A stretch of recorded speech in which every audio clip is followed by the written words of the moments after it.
When I was 23 years old, I did something that I still haven't told anyone to this day. Forgive me, this is a throwaway account.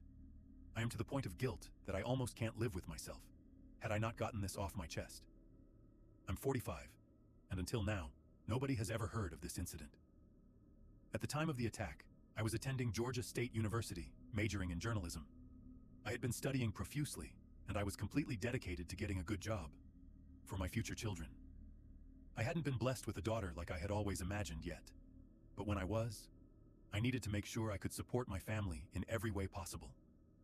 After a grueling week of testing and putting everything I had into preparing, I decided it was time for me to reward myself. Me and my brother, along with our two friends who I'll name Paul and Randall, went out to a popular bar at the time.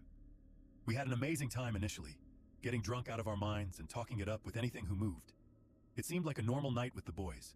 However, I could have never expected what was to come out the next morning.